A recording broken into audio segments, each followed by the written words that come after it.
A tiny number of players could have a large impact for you in fantasy football each year. Each year, around 300 players are drafted in fantasy, but only about 5% are true league winners. A league winner is somebody who greatly outperforms where you drafted them, and these are the top 10 that you want for 2023. And let's begin with number 10 on our list, Christian Kirk, who is a league winner for the Jacksonville Jaguars. Here's the deal. Kirk currently goes in round 7 of drafts. Depending on the platform you're on, maybe he goes in round 6. Either way, he is a value. He's going often after like a Michael Pittman, goes after Mike Williams, and this is just a mistake, and here's what you need to know. Christian Kirk, in his first year with the Jags, by the way, is coming off of a career year. This fella put up 133 targets. That's 30% more than his previous career high. As you can see here, he was top 15 in the NFL. A lot of people are mocking him, saying, oh, he's not a number 1 wide receiver. Well, he proved it last year. Now, despite this, he goes as the 28th overall wide receiver off the board in round 6 or 7, and there's a reason for this. And that reason is this man right here, Calvin Ridley, who was traded to the Jacksonville Jaguars kind of quietly towards the end of last season, and let's break this down. Right now, Calvin Ridley is apparently balling out in training camp. You can see right here, this dude's one of the best players I have seen live in practice basically ever. And we're also getting quotes from his quarterback, Trevor Lawrence, saying that this guy Ridley is explosive, looks like he hasn't missed a beat, even though he didn't play last year. Now, the last time we saw Calvin Ridley for an entire year, well, he was the number 4 overall wide receiver in fantasy. In all 4 years of his career, including his rookie year, he's basically been the wide receiver 26 or better. Now, this year, he goes as a top 20 guy. Now, earlier on in the process, I wasn't as big on Ridley. He's going to be 29 at one point this season. He's getting older. We haven't seen him in almost 2 years. But since the reports in camp are all positive, and it's not like he's coming off of an injury, it was a gambling suspension, I am feeling a little bit better. But here's the deal. Just because Ridley could have a good year in the Jags offense this year doesn't mean Christian Kirk can't. You can see Alex Crusoe's tweet right here. It puts in my thoughts perfectly into perspective. You can see in 2022,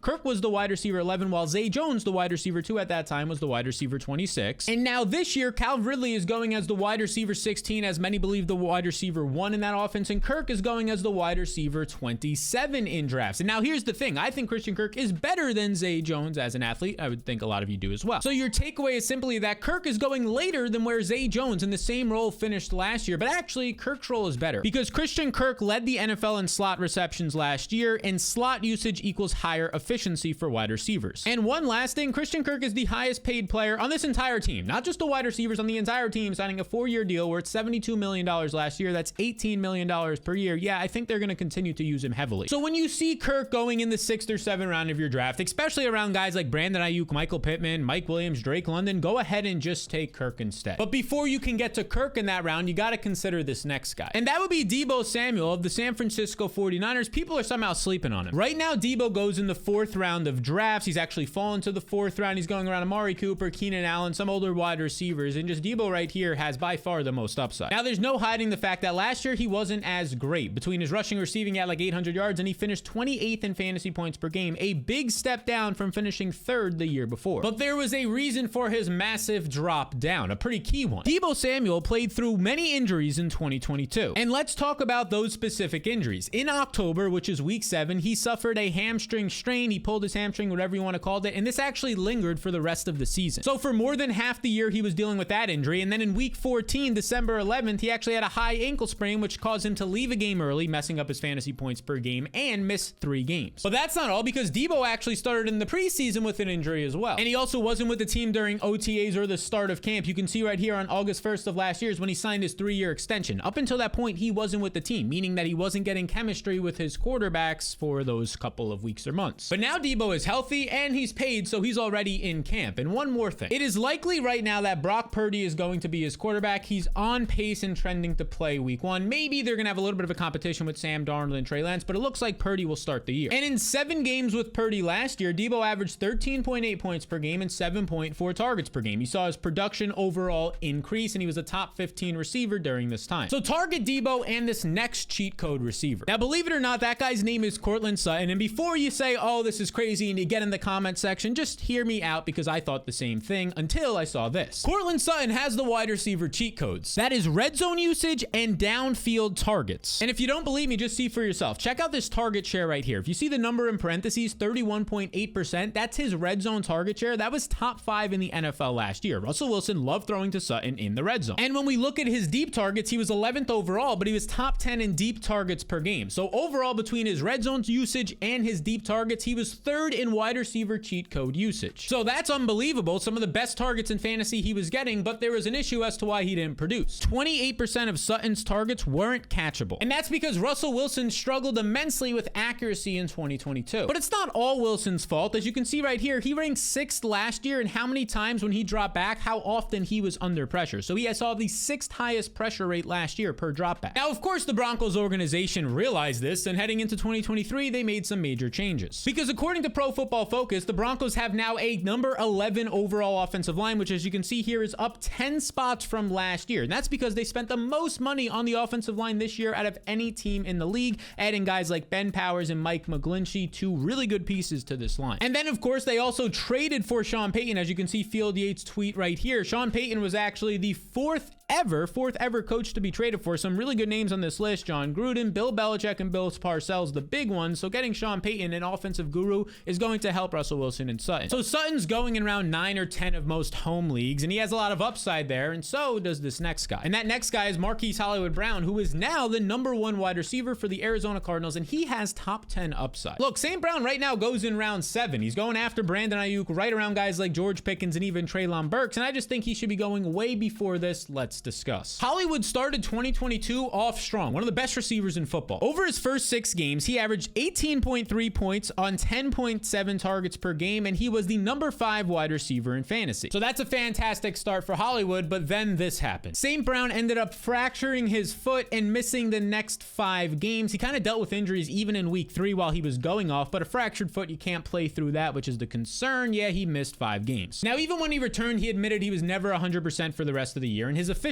in quarterback play dropped from there on out. But let me give you some positive news heading into 2023, beautiful people. Brown is now healthy, and DeAndre Hopkins is gone. And in 8 games last year without Hopkins, he averaged 15.4 points on 9.6 targets per game. This was top 10 wide receiver usage. Now, a lot of this was with Kyler Murray, and the concern is that Kyler might not play for a while this year. But look, here's what you need to know. A lot of people think that Kyler's going to sit out for a long period of time because the Cardinals are going to be bad, but I say this is doubtful because he's a guy who likes to play football and wants to be on the field if he's healthy. And according to Jeff Mueller on Twitter, a Twitter doctor who has been very accurate in predicting player performance in injuries, he says, look, I have Kyler Murray coming back around week 5. So maybe it's week 4, maybe it's week 6. Around week 5, expect some of the drop-off regression because of rushing production early on, but he can turn into a league winner by Thanksgiving for you. Look, if we're getting Kyler back by week 4 or 5 or 6, that's great news for Hollywood Brown, where he's going right now. And one more thing. Brown still averaged 7 targets without Murray last year, and in 2 career games with Colt McCoy at quarterback, he's earned 16 total targets. So expect Hollywood, while the Cardinals are trailing a lot next year, to be a target hog. Get him and this next tight end. And that tight end is Tyler Higby of the Los Angeles Rams, who is undervalued massively right now. Higby currently goes as the tight end 16 off the board. He's going around guys like Juwan Johnson and Sam Laporta, who's a rookie. Sure, maybe they're exciting, but they don't have the proven track record like a Tyler Higby. He's even going after Cole Kmet. Same analysis there. Doesn't have the track record like Higby. Because Higby is a major part of a Sean McVay, Matthew Stafford Rams offense. Just look at his usage year in and year out. 89 targets, then 60, a drop down, then 85, and then 108 targets, a career high last year. Now, part of the career high was because Cooper Kupp was out last year, but he also produced with Kupp active. Higby averaged 7.2 targets and 10.4 points with Kupp active. That production translates to being a top 10 tight end last year, but now he goes 16th off the board. And by the way, he probably has less target competition this year with Allen Robinson gone to start the year. Outside of Cooper Kupp, it's just going to be Van Jefferson, Ben Skowronek, and Tutu Atwell. The same guys it was last year where Higby was out-earning them in targets. So consider Higby and this next asset. And that asset is the 2023 Fantasy Blueprint, because if you want to win your league, become a fantasy champion, and smack around your friends, this is for you. It'll have all the tools and analysis you need to do just that. You can see right here our player tiers that are in ranking order with color codes for values or undervalues. Tyler Higby, have him as the 13th tight end right now, above ADP. He is highlighted as a value. Now you can get access to the Fantasy Blueprint by clicking the link below or scanning the QR code on the screen to join the thousands of others already using it. Now the Blueprint is only $5 for the entire year, not just for your draft, but every single week during the year we'll be helping you with waivers, trades, rankings, questions that you have. And if you don't make your fantasy playoffs, check this out right here. It's risk-free. I'll just refund that $5. So go ahead and get the Fantasy Blueprint for this year and get this next guy. And that would be the Green Bay Packers second-year wide receiver, Christian Watson, who, look, he's going to win you leagues in 2023. Last year, Watson was hot and cold. He started the year cold, and he ended up finishing overall as the wide receiver 32, which isn't all that great, but it doesn't tell the whole story. Because a lot of people don't realize this, but Watson was dealing with injuries basically the first 9 to 10 weeks of last year. And it started in rookie minicamp and OTAs. June 15th, he had a knee tear.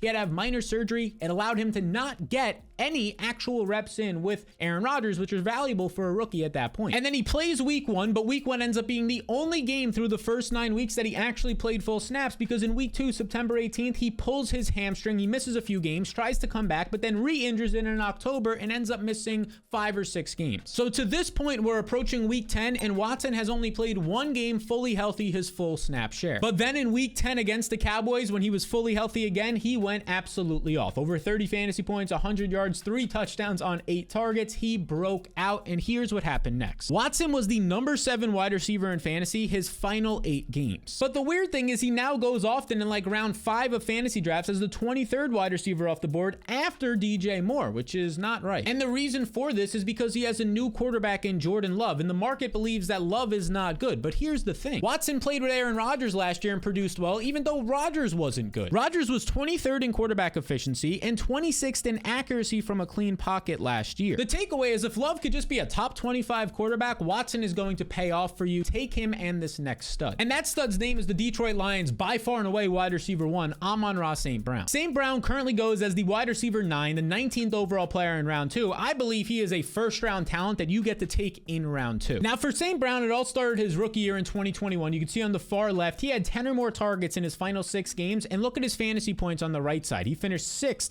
27, 6, 6, second in 10. His overall 5 out of his last 6 games were top 10 finishes. In that rookie year, the final 6 weeks, only Cooper Kupp had more fantasy points than the rookie who was like a 4th round pick in the NFL draft, Amon-Ra St. Brown. And a lot of people were saying, oh, it was fluky. There was no DeAndre Swift, no TJ Hawkinson injured for that time during the Lions. He's not going to continue this. Well, last year in his sophomore campaign, he did just that. He earned a target on 32% of his routes, the 3rd best in the NFL. And this shows just how good you are at earning targets, which means how good of a receiver you are. Now, Amon-Ra finished top 10 last year, 10th overall in fantasy points per game with 16.7 per game, but he actually was injured in 4 of these games. He either left some games for a drive or 2 or left for like an entire half, which skews his fantasy points per game. Amon-Ra averaged 18.9 points on 10.4 targets in just his healthy games last year. This would have placed him in the top 5 amongst wide receivers in fantasy production, and now he has no real competition still. Because heading into this year, Jameson Williams is going to miss the first 6 games. Marvin Jones they acquired, but he's 33.5 and wasn't efficient last year. And then Josh Reynolds is a fine receiver, but has never been a target hog. His 2 biggest competition pieces in the receiving game, in DeAndre Swift and TJ Hawkinson from last year, aren't going to be there to start this year. So grab our number 4 player on this top 10 list, St. Brown, and now we head to the top 3. But before we get there, I got to just let you know about Underdog Fantasy, because they are hosting some of the best contests I'm playing in,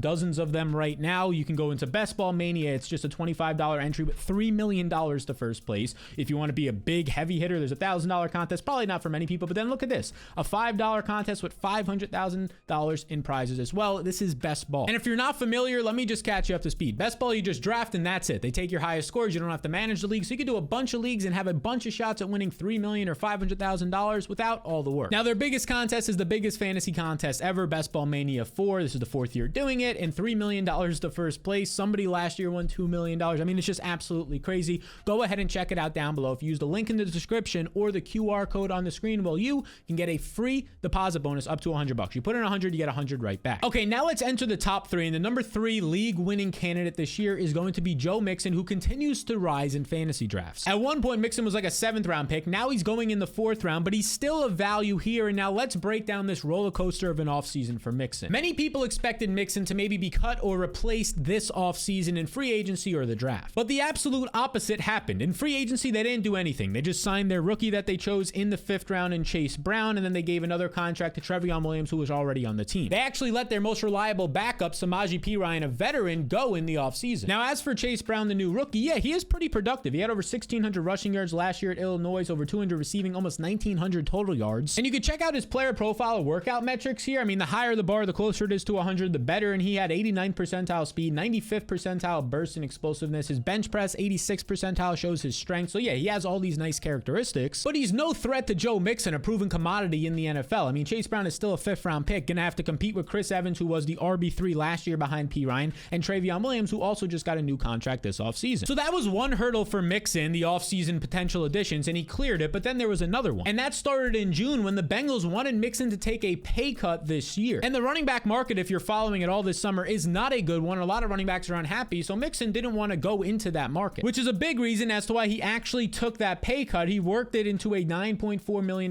non-guaranteed base salary. It kind of took like a $4 to $5 million pay cut. Now, believe it or not, there's even another hurdle that Mixon has to clear, and that's he's being charged with a misdemeanor. But as of right now, it seems like Joe Mixon is not expected to miss any time at all. And based on the fact that he just got restructured a contract and the Bengals are saying good things about him, they probably did their own investigation, seeing that he won't miss any time. So all of this breaks down to Mixon dodging a lot of bullets, and he's probably going to be the #1 RB workhorse for the Bengals. In the last 3 years in that role, he's been a top 10 fantasy producer in fantasy points per game each of the last 3 years. But now he's going as the running back 17 in drafts, and that's just a mistake after being #2 in expected fantasy points last year. Go ahead and get Joe Mixon. And then get our #2 player on this list, who is a league-winning wide receiver. Come on down, Jerry Jeudy. Yes, this is the second Broncos wide receiver we're talking about in this video. That's how much I expect their offense to improve this year. Let's talk about the league winner, Jeudy. Because Jerry Jeudy, look at his efficiency. His yards per route run as a rookie, it was 1.72. And now every year since then, and heading into last year, his third year, this improved to 2.29, which was top 15 in the NFL. His efficiency has increased 3 straight years. Now, this is a trend that we see from breakout wide receivers who break out in year 3 or year 4. And believe it or not, Jeudy was breaking out last year. Because over his final 8 games, Jeudy averaged 18 fantasy points on 7.9 targets per game, and he was a top 12 wide receiver during this time. And Jerry Jeudy has the fantasy cheat codes. Jeudy was top 12 in deep targets last year. He also had 11 red zone targets, which was good to see. But the most impressive part, he had all of these deep targets despite playing 40% of his snaps out of the slot. As you can see right here, Jerry Jeudy was by far the #1 slot receiver for Russell Wilson last year. Jeudy had 58 slot targets. The next closest player had just 17. It is a very rare role to have high slot usage and downfield usage. Those are some of the most efficient targets in the NFL. So as we discussed earlier with Russell Wilson getting Sean Payton in a new offensive line, expect him to improve, which means Jeudy has top 10 upside this year, and so does our #1 league winning candidate. And that #1 guy is Deontay Johnson for 2023, the Pittsburgh Steelers wide receiver. Look, Deontay currently goes off the board as the 33rd or 34th, depending on the platform you're on, wide receiver, and he's going in like round 7. Now, this is a bit strange because last year, Deontay Johnson finished 16th in expected fantasy points at the wide receiver position. Here's what this means. Based on his 2022 usage, Deontay was expected to finish 16th, so borderline top 15 at the wide receiver position. And part of that usage was him earning 147 targets, the 6th most in the NFL, in his 3rd straight year earning over 140 targets. But of course, there was an issue because he didn't finish 16th overall. He finished 37th. And that issue is easy to identify. He had 0 touchdowns last year on 147 targets. And what makes this even more crazy is he was top 10 in red zone targets last year and still had 0. He was just so unlucky. Now, the good news is Deontay's targets were actually catchable last year, which makes the fact that he didn't catch a touchdown even more crazy. He was 13th in catchable targets and 11th in target quality. So your takeaway is that Deontay Johnson is still elite at getting open and only 26 years old. He's in his prime. And now entering this year, he has the exact same competition for the most part. You swap out Chase Claypool and you put in Allen Robinson. That's really not a change. It's probably a downgrade if anything. So expect more quality targets from Kenny Pickett and make sure to get Deontay on your team in 2023. So these are the top 10 league winners that you want on your team in 2023. Now, if you want to know the exact opposite players that you need to avoid and let your friends draft instead, well, check out these 10 players in this video right here. And this is the heart of the fantasy season, so make sure you're subscribed to this channel for all the information that will help you beat your friends this year.